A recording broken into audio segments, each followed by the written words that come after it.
Akashvani Adilabad 100.2 FM మనసు నిండా యువవాణి యువజనుల కార్యక్రమం. వివిధ రంగాల్లో తమ నైపుణ్యాన్ని ప్రదర్శిస్తూ విజయాలను అందుకుంటూ అన్ని రంగాల్లో రాణిస్తున్న యువతీ యువకుల అనుభవాలను ముచ్చట్ల రూపంలో పంచుకునే కార్యక్రమమే యువవాణి. యువవాణి కార్యక్రమంలో ఇయ్యాల విందాం మాదాపూర్ గ్రామానికి చెందిన కోట్నాక రాముతో ముచ్చట ఇంటారు. వీరితో ముచ్చట పెట్టింది బి సంధ్యలీల. హలో, నీ పేరేంటి? నా పేరు కోట్నాక రామ్. కోట్నాక రామ్. రామ్, మరి చదువుకోలేదా? చదువుకున్నా. ఎంతవరకు చదువుకున్నావు? Inter second year. మరి ఇంటర్ సెకండ్ ఇయర్ చదువుకొని గొర్రెలు కాస్తున్నావు?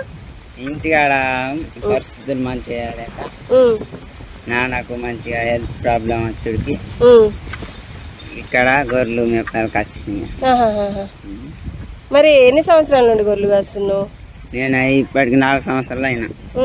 ఏమి అనిపిస్తుంది నీకు గొర్రెలు కాస్తే? అసలు ఏం అంటే ఆదాయం వచ్చినట్టు అనిపిస్తుందా నీకు? అసలు ఆదాయం అంటే అట్లనే ఇక ఇంటి ఖర్చుల కొరకు వెళ్తాయి ఆదాయం. అంతేనా? అంతే. ఇంటి ఖర్చులు. మరి పెళ్ళయిందా నీకు? కాలేదా ఇంకా?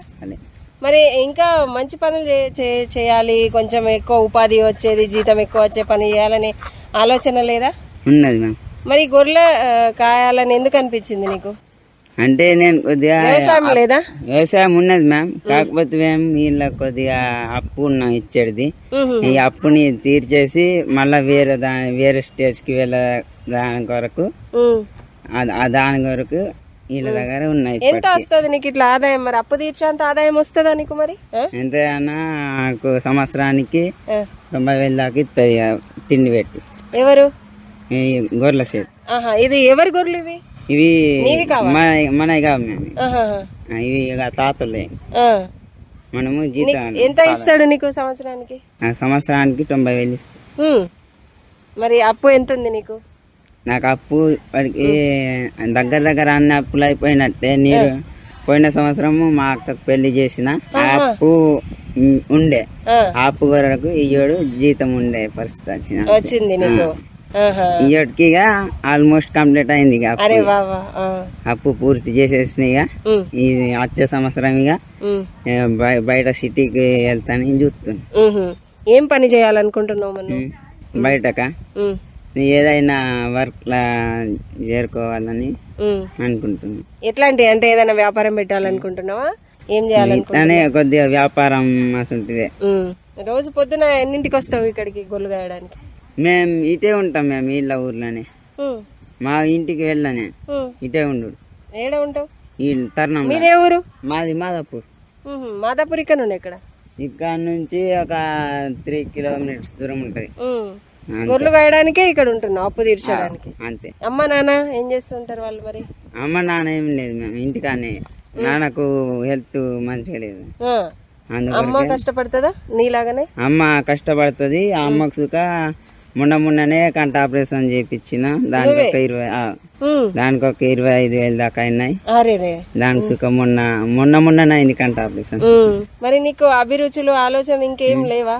అంటే మంచి ఆలోచనలు అభిరుచులు ఇక రోజు ఇదేనా గొర్రెలు కాయడమేనా? అన్ని ఖాళీ టైం ఎప్పుడు దొరుకుతుంది నీకు? అప్పుడు ఆ టైంలో ఏం చేస్తుంటావు? మన ఖాళీ టైం అనేది ఇంకా దొరకట్లేదు. అంతేనా? ఖాళీ టైం ఒకవేళ దొరికింది అనుకో ఏం చేస్తావు? ఖాళీ టైం ఒకవేళ దొరికితే ఏమైనా మంచి ఎట్లా చేసుకోవాలా, నా లైఫ్ ని ఎలా రివెంజ్ చేసుకోవాలా, ఇంట్లోకి బయట ఎలా పడాలా, నా లైఫ్ గురించి ఆలోచిస్తాను. అన్న చెల్లెలు మీరు ఎంతమంది? నాకు 2 అక్కలు ఉండే, నేను ఒక్కని, ముగ్గురు. నువ్వు మగపిల్లాడి ఒక్కడివే, అందుకే బాధ్యత అంతా నీ మీద పడిందా? ఫ్రెండ్స్ చెప్పరా నీకు, అరే ఇట్లా ఈ ఉపాధి ఉందిరా, ఆ ఉపాధి ఉంది, ఇట్లా బ్రతకచ్చురా, అట్లా ఉద్యోగం చేయొచ్చు అని ఏమైనా సలహాలు సూచనలు ఎవరైనా తీసుకుంటూ ఉంటావు? మరి మా ఫ్రెండ్స్ ఒక్కడు చెప్తూ ఉంటాడు అప్పుడప్పుడు అలా అని. ఎక్కువ కాంటాక్ట్ అత్తలేడు ఇప్పటికి. అవునా? అయితే ఎక్కడ చదువుకున్నావు? నేను హాస్టల్ బోత్ సైడ్ పట్నాపూర్ ఆశ్రమం స్కూల్లో చదువుకున్నా. అక్కడ 3rd క్లాస్ నుంచి 10th క్లాస్ వరకు అక్కడనే చదువుకున్నా. చదువుకునే రోజులలో అనుకున్నావా ఇట్లా గొర్రెలు కాస్తా అని? ఇలా అనుకోలేము మేము చదువుకునే టైంలో. ఏమైతే అనుకున్నావు అప్పుడు మరి? అప్పట్లో నేను వేరే లెవెల్ అవుతున్నా అనుకున్నా నేను అప్పట్లో. మరి అదే లెవెల్లో ఎందుకు వెళ్ళలేదు నువ్వు? అదే లెవెల్ వెళ్తుండే ఆల్మోస్ట్. కష్టాలు అనేటివి నేను అడ్డుకున్నాను. మా నాన్న కింద పడేసరికంటే నా కష్టాలన్నీ నా మీద పడ్డాయి.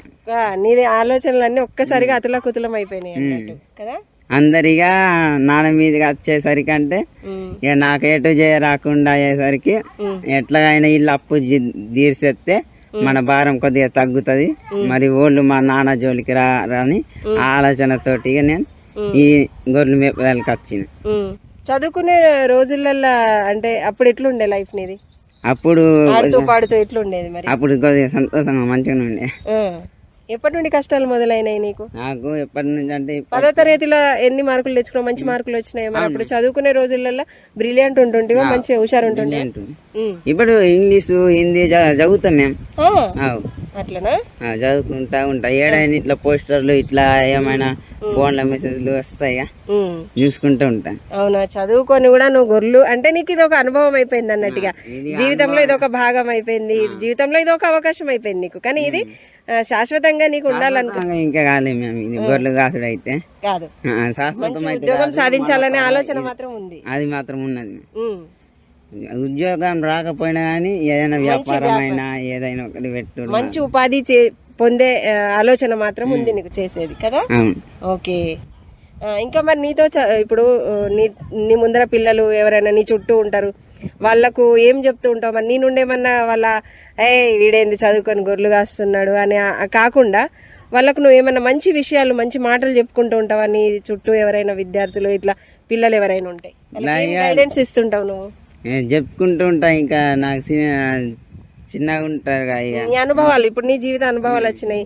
నేను కష్టపడుతుంటే నేను బాగా చదువుకున్నా కానీ కష్టపడుతూ చదువుకుంటూ ఉంటేనే కానీ నాకు అనుకోకుండా కష్టాలు వచ్చినాయి రా. ఇట్లా మీకు ఇట్లా రాకుండా మీరు ఇట్లా కష్టపడండి అట్లా కష్టపడండి అని వాళ్ళకి ఏమైనా సలహాలు సూచనలు అట్లాంటివి ఇస్తుంటావు? అవును, మేము కొద్దిగా మంచిగా చదువుకుంటారా, ఆగమాగం తిరగద్దు, మంచిగా చదువుకుంటే మీరే మళ్ళా మంచి మార్కులతో వస్తే ఎవరైనా మిమ్మల్ని తీసుకొని పోతారు. మళ్ళా ఇట్లా కొన్ని ఉంటాయి కదా మేము, కొన్ని వేరే వేరే కంపెనీలే కానీ ఏవైనా ఆపర్చునిటీస్ వీటికైనా అప్లై చేసుకుంటా, దేనికైనా జాబ్ ఆపర్చునిటీస్ అవన్నీ ఏదనుకుంటే అది చూసుకుంటా, ఎప్పటికప్పుడు చూసుకుంటా ఉంటే ఫోన్లో కానీ టీవీలలో కానీ పోస్టర్లు కానీ ఏడైనా బయట తిరిగేటప్పుడు చూడాలి. కొద్దిగా తిరిగేటప్పుడు ఉత్తిగా ఖాళీగా గాలి లెక్క తిరగద్దని చెప్తుంటా ఉంటా. ఒక్కొక్కరు ఖాళీగా తిరిగితే ఏం రాదు బాబు, ఖాళీగా తిరుగుతాయిగా మళ్ళా లాస్ట్ కు నా లెక్క అవుతుంది. ఇప్పుడు మీ అయ్య అవ్వ ఉన్నారు, ఇప్పుడు తిరుగుతుండ్రు కానీ అదే ఒకవేళ మా అయ్య అవ్వ లెక్కని మీరు మీ వాళ్ళు కాయండ్రు అనుకో, మీ సుఖ నా లైఫ్ లెక్కని కుప్పగూలిపోతుంది. ఉత్తిగా అట్లా చేయొద్దు, లైఫ్ ని తమాషా చేయొద్దు, ఎప్పుడు ఎట్లా చేస్తుందో వాళ్ళకి తెలియదు అన్న. అరే బాబా, చాలా మంచి మాటలు చెప్తున్నావు వాళ్ళకు. అంటే మరి నీ మాట విని వాళ్ళు ఇన్స్పైర్ అవుతారా? ఒక్కొక్కళ్ళు వింటారు మేము, ఒక్కొక్కరు మరి ఒక్కొక్కలే కామన్ అట్లా చెప్పుకుంటా ఉంటాడు అని అంటే వాళ్ళకి మనం చెప్పేది ఏం లేదు. మేము వాళ్ళ ఇష్టంతో వాళ్ళు నడుస్తున్నారు. మనం చెప్పిన కొద్దీ వాళ్ళు మనం ఎట్లయితే చెప్తాం, మనం అనుభవించినాం కాబట్టి మనం చెప్తున్నాం. మేము మనం అనుభవించినాం, మనం వాళ్ళకి చెప్తున్నాం అరే కాదు అరే ఆ తోవకు పోవద్దు, మంచిది కాదు అని చెప్తాం. అని వాళ్ళు ఏమనుకుంటారు, ఈడే మాకు చెప్పేటోడా, మేము అదే పోతాం అని వాళ్ళు అట్లా వెళ్తూ ఉంటారు. ఆ సుంటోళ్ళకి మనం ఏం చెప్పలేము. అదే ఇప్పుడు నీ గొర్రెల మీదకి వెళ్ళే ఉదాహరణ తీసుకోవచ్చు కదా. నీ గొర్రెలు ఇప్పుడు దారి తప్పినాయి అనుకో, వాటిని దారిలో పెట్టేది ఎట్లా దారిలో పెట్టాలనేది నీకు తెలుసు కదా. వాళ్ళని ఎట్లా అంటే ఒక మంచి క్రమమైన దారిలోకి ఎట్లా తీసుకురావాలి, ఎట్లా దారిలో తీసుకొస్తే అవి ఎట్లా మేస్తాయి అనేది నీకు తెలుసు కదా. ఇప్పుడు గొర్రెలు దారి తప్పినాయి అనుకో, నువ్వు వాటిని ఒక సీదా దారిలోకి తీసుకురావడానికి ఏం చేస్తావు, దాని మీదకి వెళ్ళి జీవిత అనుభవం చెప్పు. అంటే జీవితం గాడి తప్పింది అనుకో, దాన్ని సీదా దారిలోకి ఎట్లా తీసుకురావాలి అట్లా సీదేదాలకంటే నేను ఎట్లయితే పట్టుదలతోటి ఏ తప్పు దారి అయితే పట్టినానో అదే తప్పు దారి మీదకించి ఎట్లయినా కింద మీద అయినా సరిపడి నేను మళ్ళీ ఎట్లా అయితే ఉండేనో అదే రకంగా ఉండేటట్టు కింద మీద పడైనా ఎట్లయినా ఒక తీరు చేసి మళ్ళా అలాగే సరైన దారి మీదకి రావాలని అలానే నా జీవితాన్ని నిలబెట్టుకుంటా పడపోనీయకుండా తీసుకోవాలి. నా చుట్టూ ఉన్న వాళ్ళందరికీ నాకు నచ్చినంత వాళ్ళందరికీ నేను మంచి తనం గురించి చెప్పుకుంటూ వెళ్తా. విన్నోళ్ళు మాత్రం మంచిగా అవుతారు, వినోడు మాత్రం చెడ్డ అవుతారు. అది మనకు లేదు, అది మన చేతిలో లేదు అది. అంతే. నేను ఇప్పుడు గొర్రెలు కాస్తున్నా శాశ్వతంగా నేను గొర్రెలు కాసేటోని గాను. ఎప్పుడైనా ఒకసారి నేను పై స్థాయికి కంపల్సరీ వెళ్తాను. అలానే అందరు అనుకోవాలా మళ్ళా, అరే వీళ్ళు గొర్రెలు కాసి ఉండేరా కానీ ఇప్పుడు మాత్రం పై స్థాయికి ఎదిగిండ్రా, ఎలా ఎదిగి ఉండొచ్చు వీడు అని మళ్ళా తిరిగి ఎంత కష్టపడి అంత మీదకి ఎదిగిండు, కింద ఉన్నవాడు అంత మీదకి ఎలా ఎక్కిండు అనుకోవాలా. ఇంకొకడు ఆలోచించాలా, నన్ను చూసి ఇంకొకరు ఇన్స్పైర్ కావాలా. అది సూపర్ తమ్ముడు, మస్తు మాట్లాడినావు నువ్వు అసలు. ఓకే కొట్నాక రాము, నువ్వు అనుకున్నది నిజంగా సాధించి, నీ మాటలలో చాలా పవర్ ఉంది అనిపిస్తుంది. అంటే నువ్వు సాధిస్తావనే జిజ్ఞాస మాత్రం నాకు అనిపిస్తుంది. నాకు మాత్రం కంపల్సరీ ఉంది. కష్టపడి ఎట్లా అయినా సరే అని నేను మాత్రం కింద పడ ఎప్పటికైనా. ఓకే గుడ్ రామ్, నీ మాటలు వింటుంటే నాకు కూడా చాలా ఇన్స్పైరేషన్ గా అనిపిస్తుంది. నీ మాటలు మిగతా వాళ్ళు కూడా ఇప్పుడు వినే వాళ్ళందరూ విని ఒక మంచి ఆలోచనకు వచ్చి నీ ఆశయాలు కూడా ప్రతి ఒక్క ఆశయం నెరవేరాలని మనసు నిండా కోరుకుంటూ ధన్యవాదాలు రామ్.